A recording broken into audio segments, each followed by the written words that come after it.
Hi అండి, welcome back to ఆహాబలి రుచి.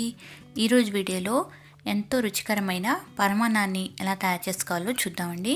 మనం దేవుడికి నైవేద్యంగా పెట్టాలంటే అప్పుడప్పుడు పాలు పోసినప్పుడు బెల్లం వేసినప్పుడు విరిగిపోతూ ఉంటాయి. అలా విరిగిపోకుండా ఒకసారి పరమాన్నాన్ని ఇలా చేసి చూడండి, చాలా టేస్టీగా ఉంటుంది. మరి లేట్ చేయకుండా వీడియోలోకి వెళ్ళిపోయి ఎలా తయారు చేయాలో చూసేద్దాం. నేను ఇక్కడ కొంచెం ఎక్కువ క్వాంటిటీలో చేస్తున్నానండి. అందువల్ల ఈ గ్లాస్ తోటి 3 గ్లాసుల వరకు బియ్యాన్ని తీసుకున్నాను. ఇలా బియ్యం 3 గ్లాసులు వేసుకోవాలి. 3 గ్లాసుల బియ్యానికి నేను ఇక్కడ ఒక అర గ్లాసు వరకు సగ్గుబియ్యాన్ని వేస్తున్నాను. సగ్గుబియ్యం మీరు ఎక్కువ అనుకుంటే కొంచెం తగ్గించైనా వేసుకోవచ్చు, వేస్తే టేస్ట్ బాగుంటుంది. అలాగే ఒక గుప్పెడు పచ్చెనపప్పు కూడా వేసుకొని వాటర్ వేసుకొని శుభ్రంగా 2-3 సార్లు బాగా కడగాలి. చక్క 2-3 సార్లు బాగా కడిగిన తర్వాత మనం దీనిలోకి కొన్ని వాటర్ని కూడా యాడ్ చేసుకోవాలి. ఇలా వేసుకొని మూత పెట్టేసి ఒక 15 నుంచి 20 నిమిషాలు నాననివ్వాలండి. బియ్యం చక్కగా నానితే పాయసం తొందరగా ఉడుకుతుంది. ఇప్పుడు స్టవ్ మీద గిన్నె పెట్టేసుకొని 6 గ్లాసుల వరకు పాలను వేసుకోవాలి. నేను ఇక్కడ బాగా చిక్కటి పాలు, గేదె పాలు తీసుకుంటున్నాను. 6 గ్లాసుల పాలకి ఇక్కడ నేను ఒక 4 to 5 గ్లాసెస్ వరకు వాటర్ని తీసుకోవాలి. చిక్కటి పాలు తీసుకుంటున్నాను కాబట్టి నేను కొంచెం వాటర్ ఎక్కువగానే వేసాను. మీరు కావాలంటే ప్యాకెట్ మిల్క్ తీసుకుంటున్నట్లయితే తగ్గించి వేసుకోవచ్చు వాటర్. ఇలా పొంగు వచ్చాక మూత తీసి మనం నానబెట్టుకున్న బియ్యాన్ని వేసుకోవాలి.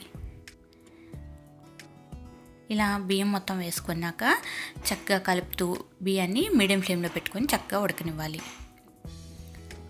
మనకి మీడియం ఫ్లేమ్లో పెట్టి మాత్రమే ఉడికించుకోవాలి. చక్కగా దగ్గర పడేంత వరకు కూడా బాగా ఉడకనివ్వాలి. చక్కగా అన్నం పొలుకు అనేది లేకుండా మెత్తగా ఉడకాలి. మీరు తీసుకునే బియ్యాన్ని బట్టి పాలని యాడ్ చేసుకోవాలండి, అప్పుడైతేనే టేస్ట్ అనేది బాగుంటుంది. ఇక్కడ నేను వచ్చేసి 3 గ్లాసుల వరకు బియ్యం తీసుకున్నాను కదా, అందుకని చెప్పి ఒక 6 గ్లాసుల వరకు చిక్కటి పాలు, అలాగే ఒక 5 గ్లాసుల వరకు నీళ్ళని తీసుకున్నాను.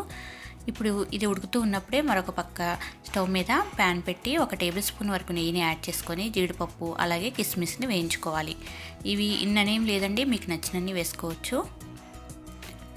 ఈ జీడిపప్పు అలాగే కిస్మిస్ వేగాక ఒక ప్లేట్లోకి తీసుకొని పక్కన పెట్టేసి ఇక్కడ పాయసం కూడా చక్కగా ఉడికిపోయింది. ఇప్పుడు మనం దీనిలోకి బెల్లాన్ని కరిగించి వేసుకోవాలండి. డైరెక్ట్గా వేస్తే పాలు అనేది ఇరిగిపోతాయి, అలాగే బెల్లంలో కూడా మనకి నలకలు ఉంటాయి. కాబట్టి దీనిలోకి 3 గ్లాసుల వరకు నేను ఇక్కడ తురిమిన బెల్లం వేసుకున్నాను. ఒక అర గ్లాస్ వరకు వాటర్ వేసుకున్నాను. మీరు కావాలంటే స్వీట్ ఎక్కువగా ఇష్టపడే వాళ్ళు ఇంకొక అర గ్లాస్ వరకు తురిమిన బెల్లం వేసుకోవచ్చు. చక్కగా ఇలా బెల్లాన్ని కరిగించుకుంటే సరిపోతుంది, పాకం ఏం అవసరం లేదు. పూర్తిగా బెల్లం కరిగాక స్టవ్ ఆఫ్ చేసేసుకోవాలి. ఇక్కడ మనకి అన్నం కూడా చక్కగా పొలుకు లేకుండా చక్కగా ఉడికిందండి. ఇప్పుడు స్టవ్ ఆఫ్ చేసేసుకొని పక్కన పెట్టేసుకొని ఈ బెల్లం పాకాన్ని మనం ఫిల్టర్ చేసుకోవాలి. మనకి బెల్లంలో ఏమైనా నలకలు ఉంటే బయటకు వచ్చేస్తాయి ఇలా ఫిల్టర్ చేసుకోవడం వల్ల. చక్కగా ఫిల్టర్ చేసుకున్నాక దీనిలోకి 1 టీ స్పూన్ వరకు యాలకుల పొడి వేసుకోవాలి.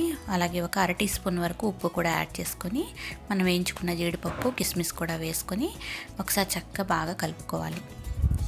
ఇలా అంతా కూడా బాగా కలిసాక దీనిలోకి ఒక 2-3 టేబుల్ స్పూన్ల నెయ్యిని కూడా యాడ్ చేసుకోండి. నెయ్యి వేయటం వల్ల పరమాన్నం టేస్ట్ అనేది చాలా బాగుంటుంది. ఇలా మంచిగా వేసుకున్నాక ఒకసారి బాగా కలిసేలాగా మిక్స్ చేసుకోవాలి. మిక్స్ చేసుకొని దేవుడికి నైవేద్యంగా పెట్టండి, చాలా టేస్టీగా ఉంటుంది. ఒకసారి ఈ విధంగా ట్రై చేసి చూడండి, మీకు కూడా చాలా బాగా వస్తుంది. మీకు ఈ రెసిపీ నచ్చితే లైక్ చేయండి, షేర్ చేయండి, కామెంట్ చేయండి. మరిన్ని వెరైటీ అండ్ టేస్టీ రెసిపీస్ కోసం మన ఛానల్ని సబ్స్క్రైబ్ చేసుకోండి. Thank you for watching.